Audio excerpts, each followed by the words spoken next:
오늘 또 이 자리에 은혜를 사모해서 나오신 여러분 환영합니다. 성령께서 말씀을 나눌 때 함께 하셔서 말씀에 우리 자신을 정직하게 비추어 볼 수 있는 은혜 주시기를 축복합니다. 오늘 우리에게 주시는 하나님의 말씀 마가복음 14장 27절에서 31절 말씀은요. 너무나 잘 아는 말씀이기에 조금 더 떨리는 것 같습니다.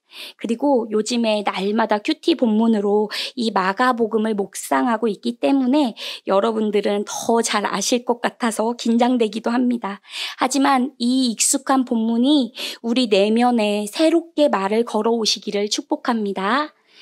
메마른 땅에 단비를 촉촉히 적셔주시는 것처럼 굳어진 우리의 심령이 있다면 하나님께 반응하며 나가기를 축복합니다. 오늘 본문은 성만찬 이후에 일어난 사건입니다. 이 상황을 조금 더 알기 위해 신약시대 사람들은 어떻게 유월절을 보냈는지 알아보았는데요. 예수님과 제자들은 유월절과 무교절을 보내기 위해 예루살렘에 방문했습니다. 이때 예루살렘에 방문하는 사람들의 수는 대략 약 100만 명 정도였다고 합니다. 그래서 숙박이 아주 많이 부족했고요. 예수님과 제자들도 이러한 상황이었습니다. 하지만 마태복음 26장 17절에서 19절 같이 주민들이 순례자들에게 집을 내어줘서 숙박을 할 수 있게 했습니다. 예수님과 제자들도 이것을 통하여 머물 수 있었는데 이렇게 유월절을 보낼 때는 가족들이 함께 식사를 했습니다. 가장이 축복한 후에 첫 잔을 마십니다. 그리고 두 번째 무교병과 쓴 나물 어린 양고기를 나누며 감사 찬양을 올리며 두 번째 잔을 마십니다. 그리고 세 번째 시편 113편에서 114편 하나님을 찬양하는 시편을 부른 다음에 또 세 번째 잔을 마십니다. 이때 유대인들은 약간 비스듬히 누워 있었는데요. 그 이유는 이들이 이제는 더 이상 노예가 아니라 노인, 자유인임을 즐거워하는 시간이었습니다. 그리고 네 번째 잔을 마신 후에 115편에서 118편 하나님을 찬양하는 찬양을 하며 유월절 만찬을 마무리합니다. 오늘 이 본문에 비추어 앞선 22절에서 26절을 간략하게 축약하면 이제 예수님께서 제자들과 가장의 역할로 축복하며 떡을 떼시는 것입니다. 그 후에 예수님은 식탁에 놓인 떡과 포도주의 의미를 제자들에게 설명하시는데요. 이것은 그들이 유월절 출애굽했던 그때가 아니라 출애굽의 사건보다 더 큰 사건, 그 구출의 사건이 이 떡과 포도주 안에 있음을 설명해 주십니다. 하지만 제자들은 이 의미를 깨닫지 못하고 네 번째 잔을 마시고 찬양하며 유월절 만찬을 마무리했습니다. 이것을 알 수 있는 본문은 누가복음 22장 23절인데요. 우리 중에 이 일을 행할 자가 누구일까 하더라. 제자들은 예수님을 파는 자가 누구일까 궁금했습니다. 그리고 그것에 몰두한 채 예수님이 맺으신 새 언약에 대한 의미는 도통 관심을 가지지 못한 것입니다. 저도 영유치부에서 말씀을 전할 때 아이들의 이해를 돕기 위해 예시를 사용하는데요. 아이들이 이 예시가 너무나 흥미로우면 본문에 들어가지 못하고 예시에 빠져서 계속해서 대답을 하는 모습을 볼 때가 있습니다. 또 이것은 어린 아이들이기 때문만은 아닙니다. 또 어떤 상황이 있었습니다. 주의해 주세요 라고 이야기하면 또 나누면 그때 근데 누가 그랬어요? 라고 묻는 소리가 여기저기에서 들리곤 합니다. 사람들은 나는 아니죠. 확신내서 이런 말을 종종 하곤 합니다. 그리고 중심이 다른 곳에 있었습니다. 오늘 본문에서도 그와 같은 제자들의 모습을 볼 수 있습니다. 예수님께서는 스가랴 13장 7절을 인용해서 마지막 때에 공의로 심판하실 그때에 목자를 치면 양들이 흩어질 것이다. 이 비유에 자신을 대입해서 말씀하십니다. 이것은 이제 양떼가 된 제자들이 흩어질 것이며 예수께서는 다시 살아나신 후에 먼저 갈릴리로 가실 것이라 말씀하신 겁니다. 그런데 베드로가 여기에 대해 대답합니다. 오늘 본문에는 나오지 않았으나 요한복음 13장 36절에서 37절을 읽겠습니다. 함께 읽겠습니다. 시작. 시몬 베드로가 이르되 주여 어디로 가시나이까? 예수께서 대답하시되 내가 가는 곳에 내가 지금은 따라올 수 없으나 후에는 따라오리라. 베드로가 이르되 주여 내가 지금은 어찌하여 따라갈 수 없나이까? 주를 위하여 내 목숨을 버리겠나이다. 네. 이렇게 대답했습니다. 그리고 마가복음 29절인데요. 마태복음에서 좀 더 자세히 이야기하고 있어서 세 번역 성경으로 저희 함께 보도록 하겠습니다. 마태복음 26장 33절입니다. 함께 읽겠습니다. 베드로가 예수께 말하였다. 비록 모든 사람이 다 주님을 버릴지라도 나는 절대로 버리지 않겠습니다. 우리였다면 어땠을까요? 우리였다면 망설였을지도 모르겠습니다. 왜요, 주님? 어디 가세요? 멀리 가시나요? 많이 힘드나요? 그럼 다음에 가죠. 라고 대답했을 수 있습니다. 조심성이 많고 겁이 많은 사람이라면 저는 가기 힘들까요? 라고 물었을지도 모르겠습니다. 그 길을 많이 따랐던 사람이라면 이렇게 대답할지 모르겠습니다. 저는 많이 가봤습니다. 이번에는 안 갈게요. 참 너무나 웃기지만 슬픈 이야기입니다. 하지만 베드로는 몹시 흥분해서 말하고 있습니다. 주님, 왜 나는 못 따라갑니까? 나는 주를 위해 내 목숨도 버릴 수 있습니다. 이에 멈추지 않고 베드로는 모든 사람이 주를 버릴지라도 나는 절대로 버리지 않겠습니다. 다른 제자와 비교하며 강하게 부정을 하고 있습니다. 왜 그렇게 베드로는 정색을 하고 이야기를 하는 걸까요? 바로 베드로의 진심이기 때문입니다. 베드로는 우리가 알다시피 생업을 포기하고 즉시 주님을 따랐습니다. 그는 8장에서 주는 그리스도시라고까지 고백도 했습니다. 그는 예수를 따르며 많은 이적을 보았고 하나님 나라에 대해 가르침도 받았습니다. 이때 시대의 제자는 선생과 함께 묵고 머물고 듣고 배우는 과정을 보냅니다. 이 과정에서 제자는 그저 선생을 경청하며 응시하며 그에게 무엇이든 배울 게 있을까 일거수일투족을 주목하는 것입니다. 베드로도 이렇게 예수님을 따랐고 그의 진심은 예수님을 진짜 사랑했습니다. 그리고 예수님을 위해 죽을 각오도 했을 것입니다. 그래서 베드로는 말합니다. 예수님, 저 죽을 각오도 했습니다.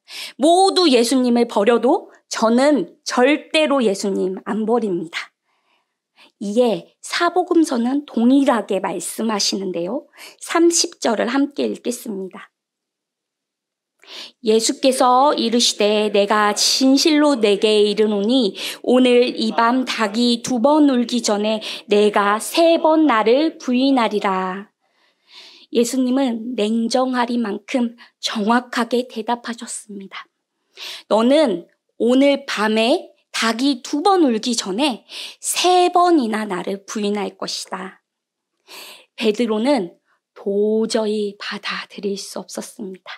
자신이 그렇게 목숨까지 걸고 따르던 예수님의 말씀인데 내가 더 잘 알지요 하면서 도저히 받아들일 수 없었습니다. 31절을 보면 더 확실히 알 수 있습니다. 함께 읽겠습니다. 베드로가 힘있게 말하되 내가 주와 함께 죽을지언정 주를 부인하지 않겠나이다 하고 모든 제자도 이와 같이 말하니라. 아멘. 네, 베드로는 예수님의 이야기를 결코 받아들이지 못했습니다. 그래서 이렇게 대답합니다. 저는 주님과 함께 죽을지언정 결코 주님을 모른다 하지 않을 것입니다. 하지만 우리가 이미 보았듯이 베드로는 어떻게 했나요? 네, 예수님이 말씀하셨듯이 3번 부인했습니다. 그는 예수님이 잡히실 때 몰래 따라갔습니다. 아랫뜰에 있을 때 여종이 베드로가 예수님과 한패인가 했을 때 아니다 부인했습니다. 그리고 아닌 것을 증명하려는 듯이 앞뜰까지 예수님께 더 가까이 나아갔습니다. 그리고 여종이 다시 한번 내가 예수님과 한패가 아니냐 했을 때 아니다라고 말하며 부인했습니다. 다른 사람들이 다시 한번 말하니 베드로는 저주하며 내가 이 사람을 알지 못한다 말합니다. 14장이 넘어가기 전에 일어난 일입니다. 오늘 밤이 지나가기 전에 일어난 일입니다. 슬픈 일이지만 예수님이 보신 것이 맞았고 예수님이 말씀하신 것이 성취되었습니다. 그럼 베드로의 문제는 무엇이었을까요? 이런 일은 베드로에게 처음 일어난 일이 아닙니다. 우리는 이것을 마가복음 8장에서도 볼 수 있는데요. 예수께서 베드로에게 내가 누구냐 물었을 때 주는 그리스도이십니다 라고 대답했습니다. 이 일을 아무에게도 말하지 말라 말씀하시고 예수님께서 처음으로 자신이 많은 고난을 받고 대제사장과 서기관과 장로들에게 버림받고 죽임을 당할 것을 말씀하셨는데 베드로가 어떻게 했습니까? 예수님 안 됩니다 라고 말했을 때 예수님께서 사탄아 뒤로 물러가라 말씀하셨습니다. 내가 하나님의 일을 생각하지 않고 도리어 사람의 일을 생각한다 하셨습니다. 그리고 무리와 제자를 불러 말씀하셨습니다.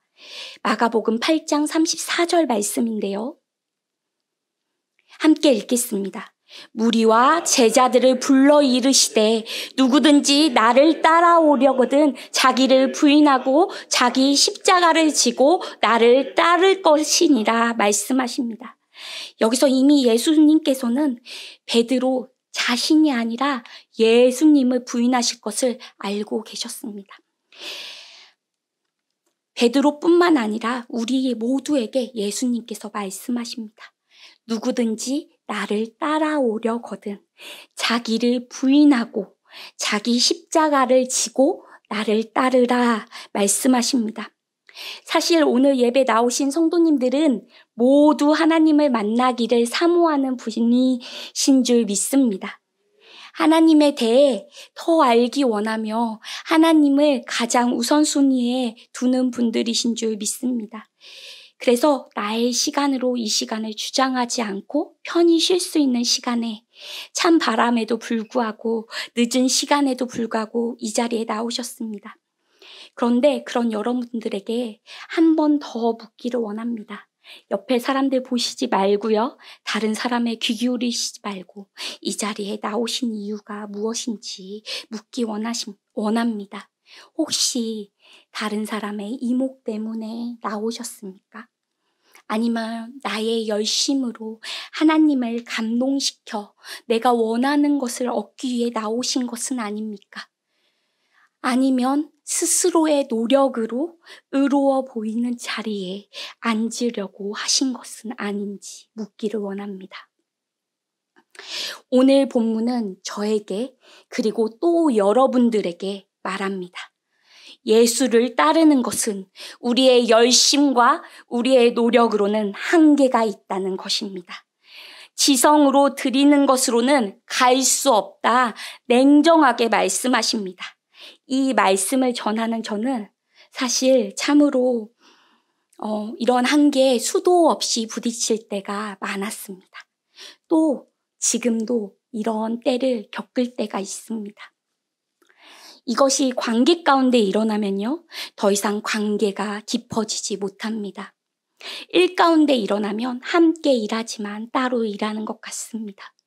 또 복음을 전할 때 이런 일이 일어나면요, 복음이 들리기는 하지만 꼭 닫힌 마음은 복음이 역사할 길이 없습니다. 그 앞에서 저는 번번이 좌절하곤 했습니다.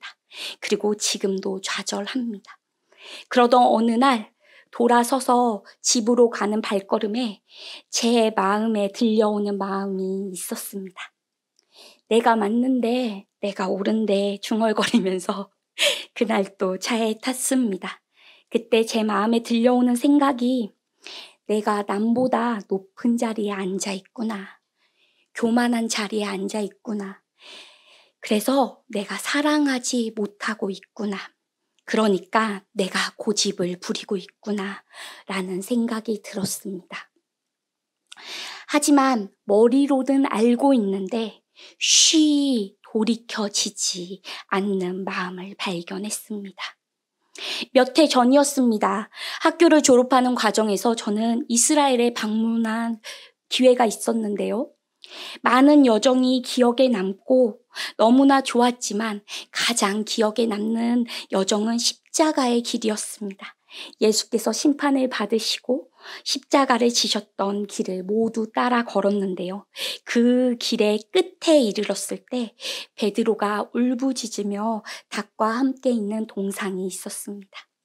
저는 많은 그 길에서 눈물을 흘렸지만 그 동상 앞에 다다랐을 때 다른 어떤 때보다 더 많이 울었던 기억이 있습니다. 예수님이 가신 길에 몇 배나 되는 눈물을 흘렸던 이유는 저 역시도 수도 없이 저의 열정으로 따르며 단언했지만 주님 앞에서 지켜지지 못했던 수없는 실수가 떠올랐기 때문입니다. 오늘 그렇게 실수하고 있는 우리에게 주님께서 말씀하십니다. 지혜야, 나를 따르려거든 너를 부인하고 너의 십자가를 지고 나를 따르라. 알고 있는데 쉬 되지 않는 저와 같은 분이 계신가요? 주님, 저를 부인하고 싶은데 저의 십자가를 지고 싶은데 제 자아가 잘 죽지 않습니다 하시는 분 계신가요? 주님께서 알고 계십니다. 주님, 도와주세요. 주님, 은혜를 주세요.